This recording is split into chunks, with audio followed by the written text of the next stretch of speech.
수험생 여러분 안녕하세요. 이번 시간에는 2022년도 제1회 대기환경 산업기사 기출보건문제 해설을 시작하겠습니다. 1번 문제입니다. 원자 흡광 강도법에서 흡광도에 영향을 주는 간섭을 3가지 쓰시고 이 간섭을 3가지 쓰시고 간략하게 설명하시오 했는데 요거는 어디에 나오냐면 대기오염 공정시험 기준에 원자 흡광 강도법에 나오는데 현재는 이 원자 흡광 강도법을 원자 흡수 분광 강도법이라는 명칭으로 바뀌었습니다.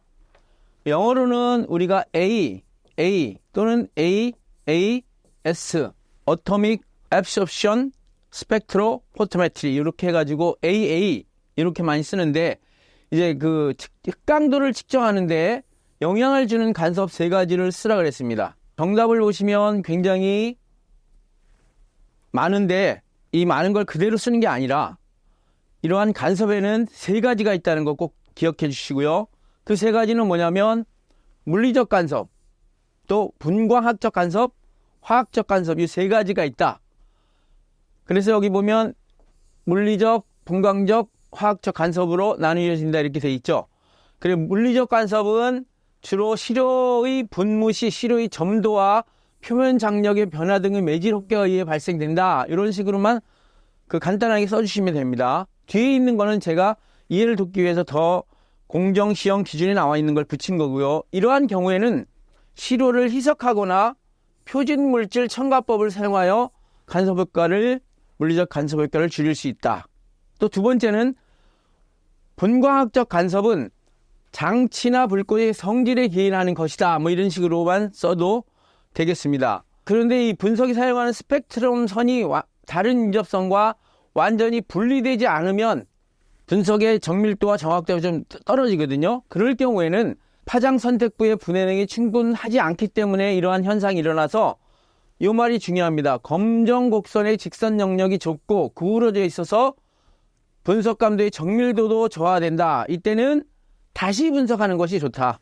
뭐 여기까지 쓸 필요는 없지만 하여튼 그런 의미가 있는 걸 좀 알아두시고 또 두 번째 분석에 사용하는 스펙트럼의 불꽃 중에서 생산하는 목적 원소의 원자전기 이외의 물질에 의하여 흡수되는 경우에는 표준 시료와 분석 시료의 조성을 더욱 비슷하게 하여 간섭의 영향을 분광학적 간섭의 영향을 줄인다. 그 다음에 화학적 간섭은 원소나 시료의 특유한 것으로 이온화 전압이 낮은 알칼리 및 알칼리 토리 금속 원소의 경우에 이런 화학적 간섭이 많이 일어납니다. 특히 고온 불꽃을 사용하는 경우가 화학적 간섭이 두드러지는데 이러한 경우에는 이온화 전압이 더 낮은 원소 등을 첨가하여서 목적 원소의 이온화를 방지하여 간섭을 피할 수 있다 해가지고 이 화학적 간섭을 설명할 때는 고온 불꽃을 사용하는 경우에 화학적 간섭이 두드러진다. 이런 정도만 서술하셔도 될 것 같습니다. 그리고 공존 물질과 작용하여 해리가 어려운 화합물이 생성되어 흡광에 관계하는 기저 상태의 원자수가 감소하는 경우에는 공존하는 물질이 음이온의 경우와 양이온의 경우가 있으나 일반적으로 음이온의 영향이 크다. 원자 흡수 분광강도법은 주로 금속 원소를 분석하는 데 사용되고 있습니다. 화학적 간섭을 피하는 데는 이런 식으로 이온 교환이나 용해 추출 등의 방해물질을 제거하고 과량의 간섭 원소를 첨가하고 간섭을 피하는 양이온 또는 음이온의 음폐제 킬레이트 등을 첨가하고 용매를 추출하고 표준 첨가법을 이용한다. 혹시 이런 비슷한 문제가 나오면 저는 원자 흡수 분광 강도법의 화학적 간섭을 피하는데 사용하는 방법 뭐 3가지를 쓰시오, 4가지를 쓰시오 이런 요 문제도 저 같으면 낼 것 같아요. 그러니까 이것도 여러분들이 별도로 좀 외워두시길 바라겠습니다. 2번 문제입니다. 중위 탈락 방법. 석유라고 해가지고 페트롤륨, 사우디산이다, 뭐 또 미국산이다, 또 북해산이다 이런 식으로 석유를 채취하잖아요. 그러면 한 배럴당 뭐 100달러다. 요새 좀 비싸지긴 했는데 그걸 갖다 우리가 수입을 합니다. 수입을 해가지고 끓는 점에 따라서 정유회사들이 석유를 이렇게 분리를 해가지고 하는데, 보통 일반적으로 많이 쓰는 제일 질이 좋은 건 휘발유입니다. 휘발유. 요 정도는 알아두셔야지 이제 그 원유를 정제해가지고 나오는 게 어떤 것이 있는가를 이해하고 이 문제를 좀 풀어봤으면 좋겠다는 뜻에서 설명하는 건데, 그 다음에 휘발유고, 그 다음에 등유, 케로신이라는 등유입니다. 그 다음에 이제 경유가 디젤입니다. 디젤유. 그 다음에 이제 중유입니다. 왜 경유냐면 가벼운 기름이다. 중유는 무거운 기름이다. 그래서 중유도 A, B, C급이 있습니다. 그래서 C급은 뭐냐면 벙커 CU라고 여러분 들어보셨죠? 벙커 CU가 중유 C입니다. 그 다음에 이제 찌꺼기가 나오죠. 완전히 다 정제돼가지고 타르, 피치, 뭐 아스팔트 해가지고 그런 것들을 또 해서 돌멩이랑 섞어가지고 아스팔트 도로 까는데 또 사용하기도, 포장재로 사용하기도 하는데, 지금 여기에서 이제 중유, 이 중유에 대해서 물어보는 건데, 이 중유가 뭐냐면 이게 일로 올라가서 더 고급 기름입니다. 올라갈수록 뭐냐면 황의 성분이 없어요. 그리고 그 원유의 생산지마다 황 성분이 조금씩 달라요. 황 성분이 없는 곳에 그 원유가 조금 가격이 비쌀 수도 있는 겁니다. 왜냐하면 그 기름 속에 황이 들어가 있으면 그걸 태우면 SO2가 나오니까 오염물질이 많이 발생될 수 있잖아요. 그래서 이러한 그 중유를 사용할 때도, 중유를 연소시킬 때도 그 중유 속에 원래 들어있는 황 성분을 없애는 방법을 굉장히 중요합니다. 그 방법이 뭐냐면 탈황, 황을 없애는 탈황 방법 4가지가 있습니다. 하나는 뭐냐면 금속 산화물에 의한 흡착 탈황이 있습니다. 직접 탈황법이라고도 해도 되고요. 전처리 없이 내독성 촉매를 이용하여 고온 고압화해서 수소와 반응시켜서 황화 수소로 제거합니다. 황을. 또 하나는 미생물에 의한 탈황이 있고요.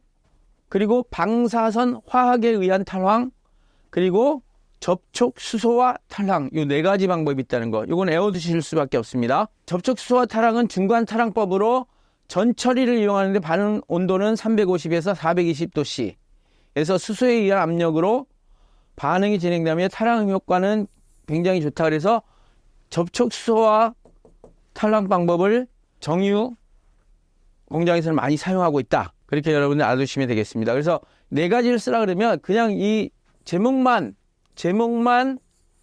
쓰시면 정답이 되겠습니다. 3번 문제입니다.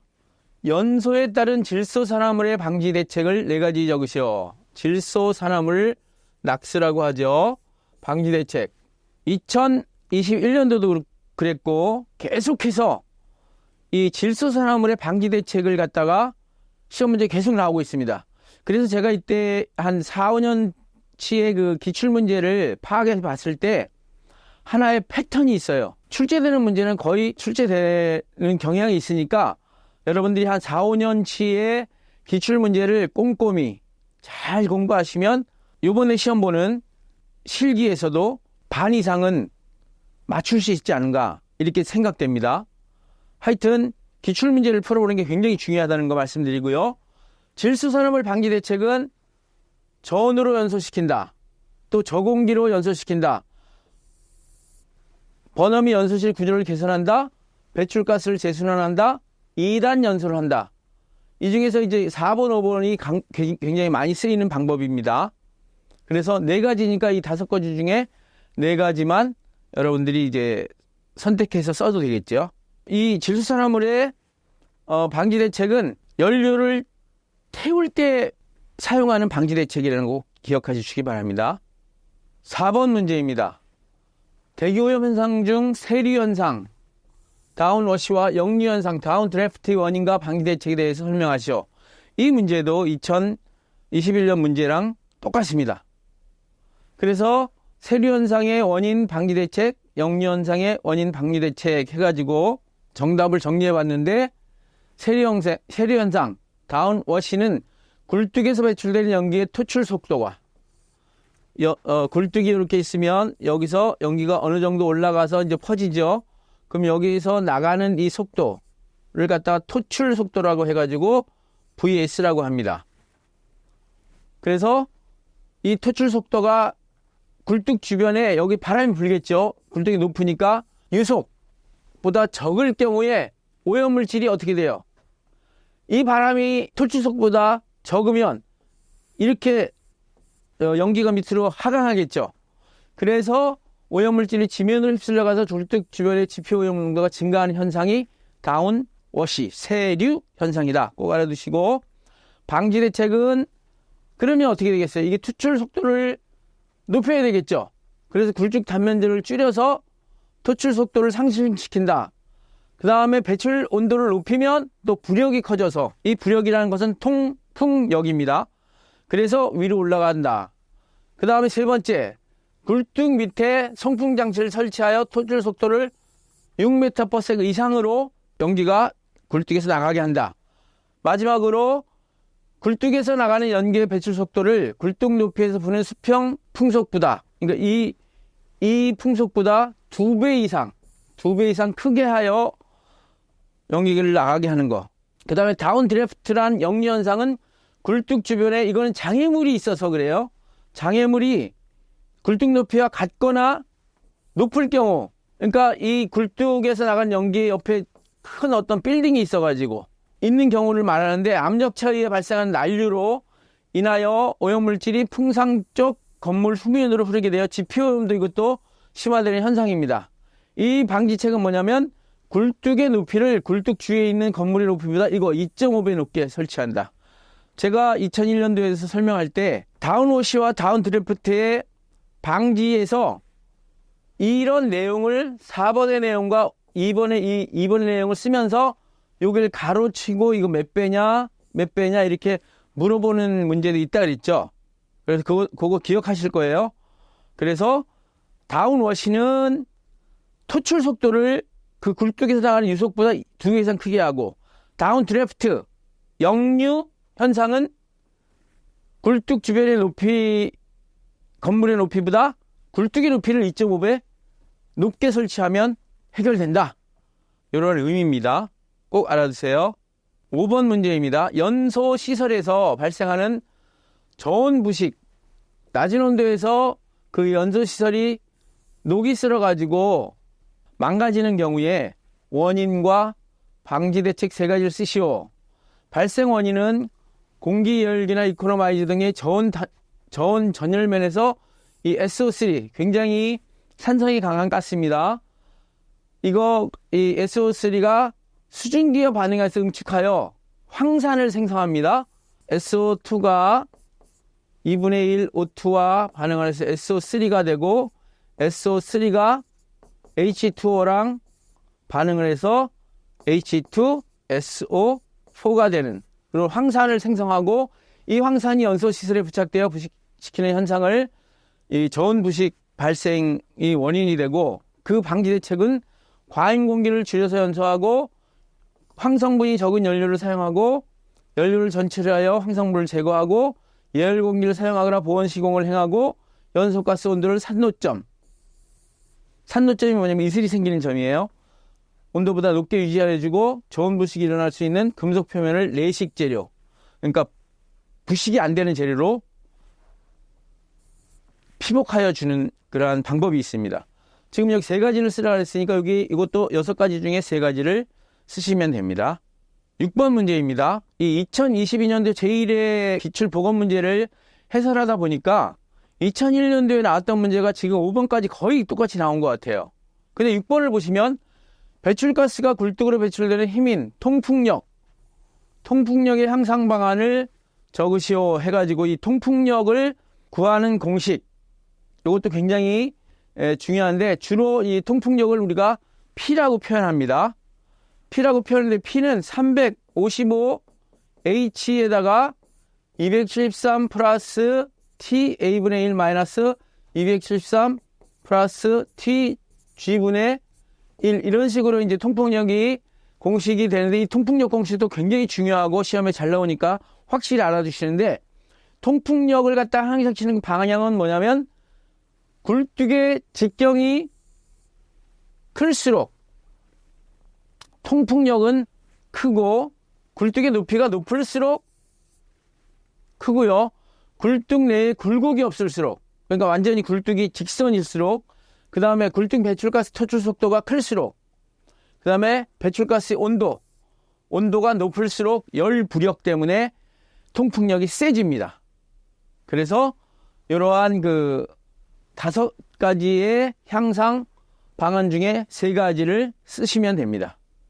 7번 문제입니다. 대표적인 세정집진 장치인 벤트리 스크러버. 이 스크러버는 뭐냐면 세정집진 장치의 대표적인 장치인데 3가지가 있다고 그랬죠. 벤트리 스크러버, 사이클론 스크러버, 제트 스크러버. 이 3가지가 있는데 그 중에서 벤트리 스크러버가 액가스비가 커지는 이유 3가지가 있어요. 벤트리 스크러버가 스크러버 중에 액가스비가 굉장히 크고 또 압력도 굉장히 큽니다. 그래서 이 액가스비라는 건 뭐냐면 보통 리터 퍼 세제곱미터의 단위로 함진가스 1S 세제곱미터 중에 흡수액, 즉 세정액 몇 리터를 갖다가 분산시켜야지 그 함진가스 속에 입자성 물질이 제거가 되는가, 그런 의미입니다. 액가스비를 주수율이라고도 또 해요. 주수율. 그래서 일단 액가스비가 커지는 이유는 천연가스의 온도가 높을 때 그 세정액을 더 분사하게 되고, 그 다음에 처리 분진의 입경이 작을 때, 분진 농도가 높을 때, 점착성이 클 때, 이건 뭐냐면 입자의 점착성이라는 거 뭐냐면 입자의 성질 중에 좀 약간 끈적끈적한 성질이 있을 때는 물을 더 많이 부어줘야 돼요.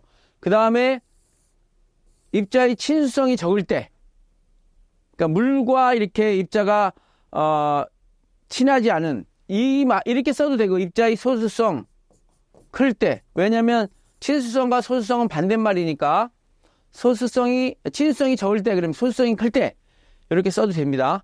그래서 이것도 3가지, 요 5가지 중에 3가지를 쓰시면 정답이 되겠습니다. 8번 문제입니다. 연소 과정에서 열 평형을 이해하기 위한 그 등가비에 대해서 정의와 관련식을 적고, 그 등가비의 그 값이 1일 경우, 1보다 클 경우, 1보다 작을 경우에 대해서 연소 관계를 적으시오, 이렇게 되어 있는데, 요거 2021년도 문제랑 거의 똑같습니다. 제가 개인적으로 생각할 때는 2021, 2022 요 시기가 굉장히 그 코로나가 심했던 시기이기 때문에 그 출제하는 쪽에서도 조금 그 기출문제를 많이 출제하지 않았나, 그런 개인적인 소견을 잠깐 밝힙니다. 하여튼 그렇고, 정답을 보시면 등가비의 정의와 공식을 보시면, 등가비는 공연비의 역수로서 연소 과정에서 열 평형을 이해하기 필요한 것입니다.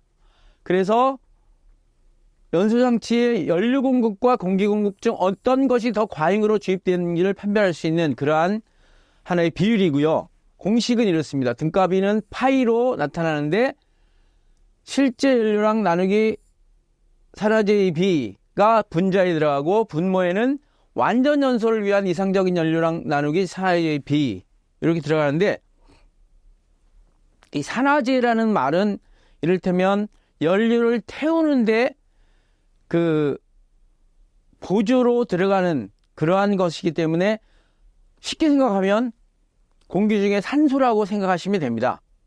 그래서 등가비 값에 따른 연소 관계는 이럴 경우에는 진짜 완전 이상적인 완전 연소가 되죠.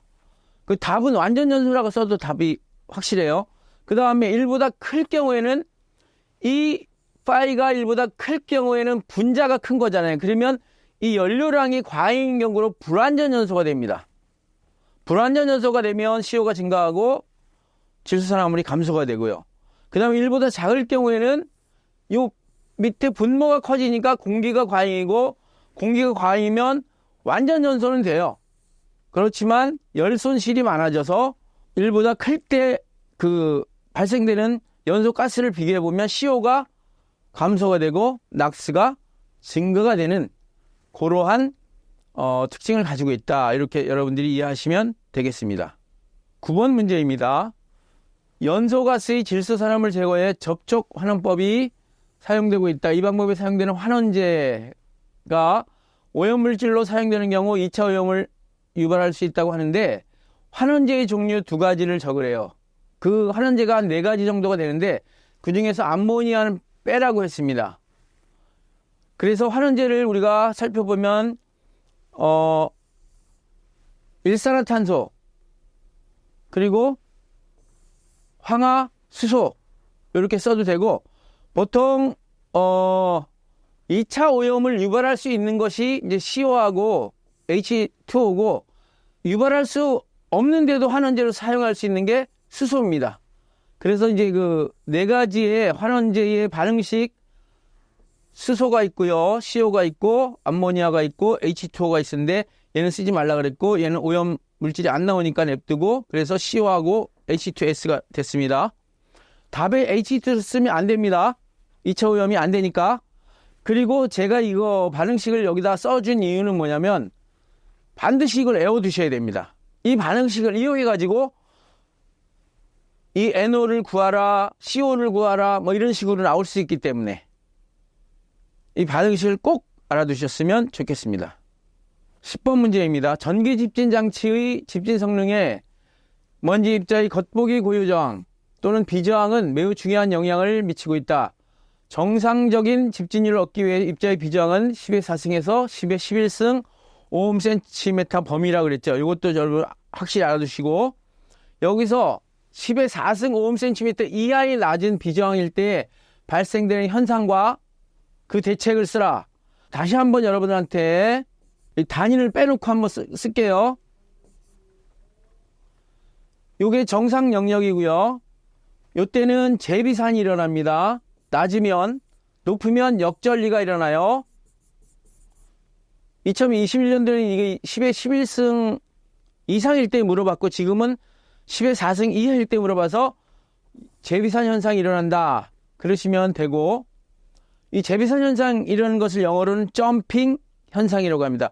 입자가 쌓였다가 다시 튀어 오르는 것이니까 그래서 하전된 분진이 집진극에 돌아가는 즉시 방전이 되어 또다시 함진가스에 들어가는 편승하는 현상을 재비산 현상이라고 하고 방지 대책은 처리가스를 너무 많은 처리가스니까 좀 처리가스 조절하면 되는데 습식 또는 반습식 전기집진기를 사용한다. 전기집진기에 그래서 건식 전기집진기와 습식 전기집진기가 2종류가 있습니다. 그리고 장치 내 방해판, 배풀이 방해판인데 방해판을 설치하면 이런 현상이 좀 줄어들고요. 그 다음에 이 4번이 중요해요. 비저항을 높이는 물질인 암모니아 가스를 주입하면 되는데 그 이유는 함진가스 중에 그 황산과 반응하여 황산 암모늄을 생성하는데 이 황산 암모늄이 이 겉보기 고유 저항을 좀 올려주는 역할을 하고 있습니다. 그래서 이런 것을 이렇게 4가지를 썼는데 지금 2가지를 쓰러 가는데 여기서 2가지 쓰면 되는데 이 4번이 굉장히 중요합니다. 4번은 단독으로 시험 문제 출제될 수 있는 경향이 있기 때문에 제가 여기다가 썼고 암모니아 가스를 주입해서 겉보기 고유정을 올리는 그 이유는 뭐냐 그러면 얘를 형성해서 황산 암모늄을 생성해서 그게 비정을 높인다. 이런 것까지 여러분들이 염두에 두시고 학습하시면 좋겠습니다. 11번 문제입니다.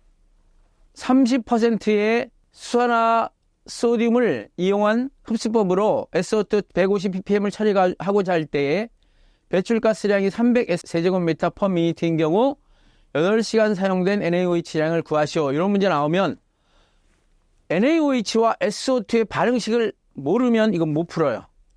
그래서 이것도 중요한 게 SO2와 NaOH의 처리 반응식을 꼭 알아두시고 먼저 그거 하기 전에 SO2의 제거량은 150ppm 있다는데 그걸 갖다가 ppm이 10의 마이너스 6승이니까 곱하고 또 유량이 300S 세제곱미터/미니트니까 미니트를 초로 치면 60을 곱하고 그리고 이게 8시간 사용했다 했으니까 8을 곱하고, 그리고 NaOH가 몇 퍼센트냐 그랬더니 30%라 그랬으니까 30분의 100을 해야 돼. 100분의 30 하면 안 됩니다. 왜? 만약에 NaOH가 100%짜리라면 그냥 1을 쓰면 되는데 30%짜리니까 더 많은 양을 써야지 SO2를 제거할 수 있어요. 그래서 30분의 100을 해가지고 SO2 제거량이 이제 72S 세제곱미터가 됐다는 거. 요게 여러분들 헷갈리지 말으셔야 돼요. 그래서 자, 이 반응식 꼭 외우라 그랬죠?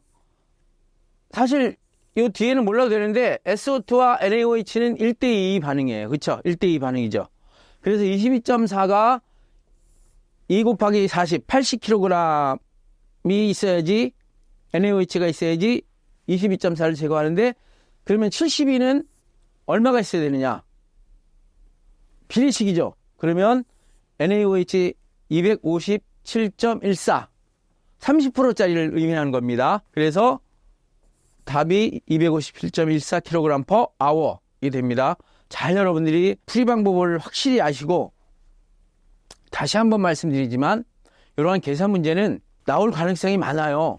30%를 뭐 40%로 할 수도 있고, 150ppm을 뭐 300ppm으로도 할 수 있고, 그 다음에 유량을 뭐 500이라고 할 수 있고, 8시간이 아니라 5시간 할 수 있고, 이렇게 막 변동시킬 수 있잖아요.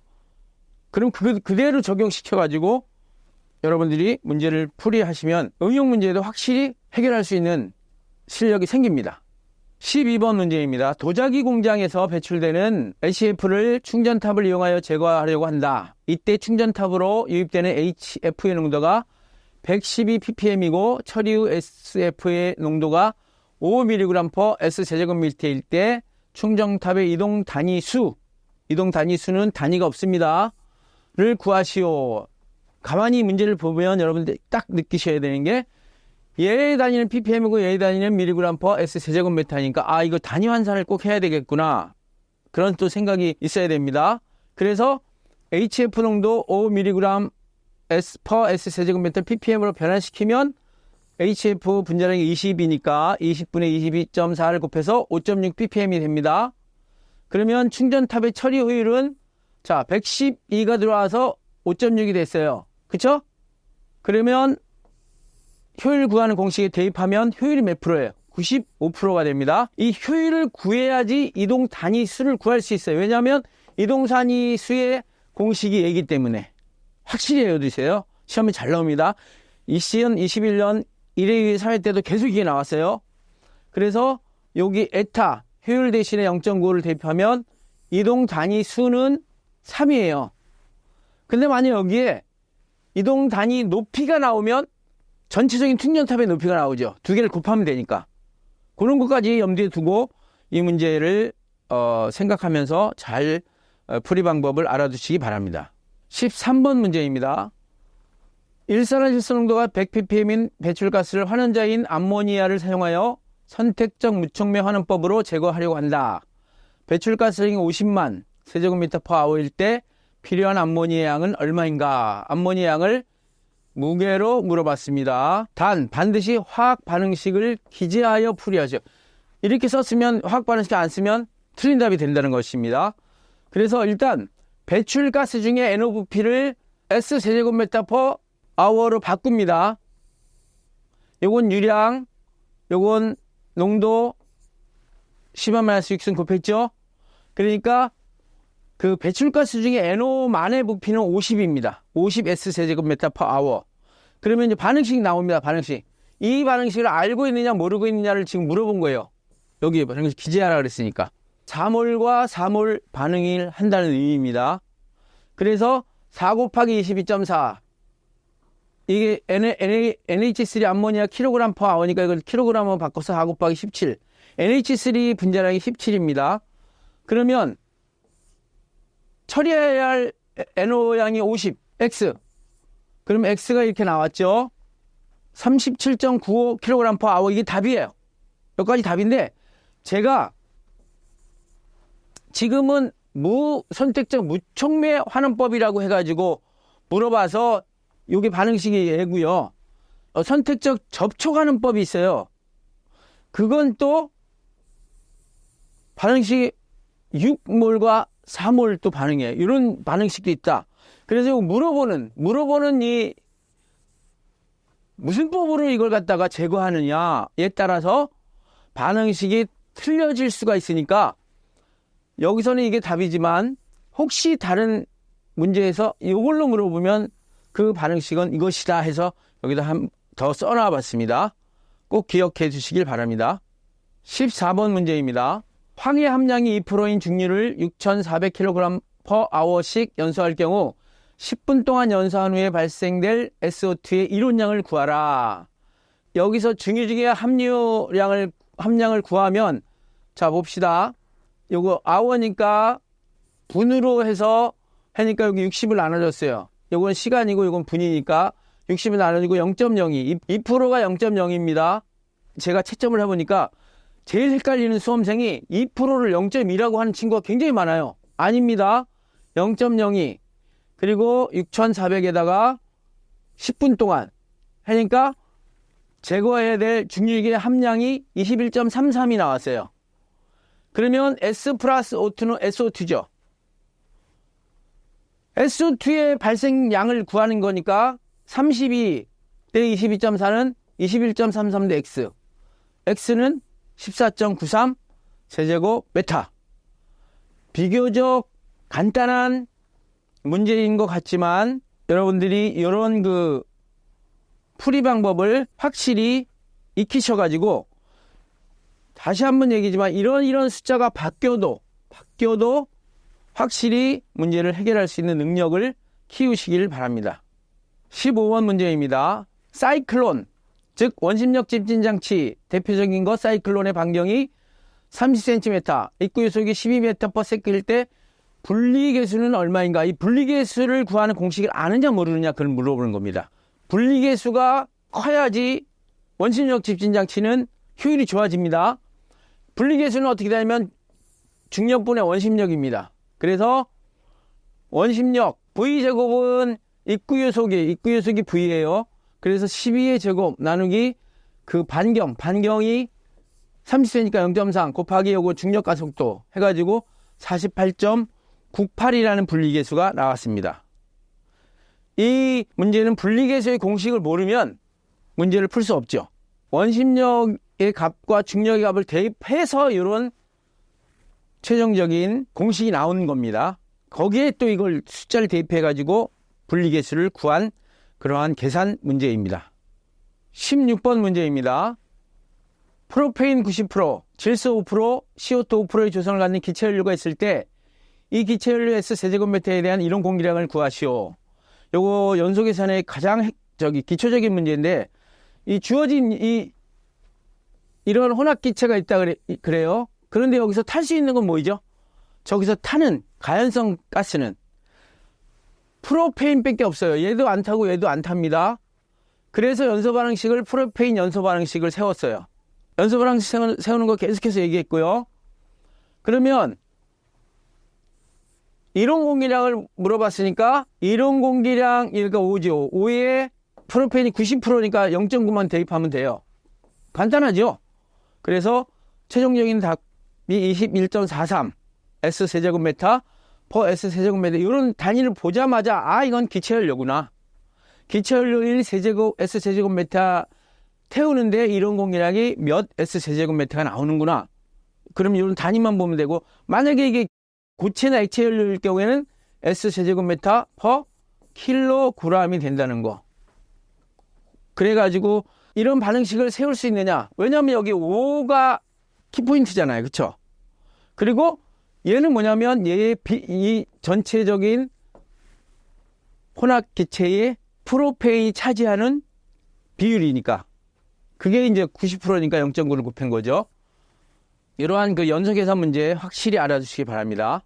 17번 문제입니다.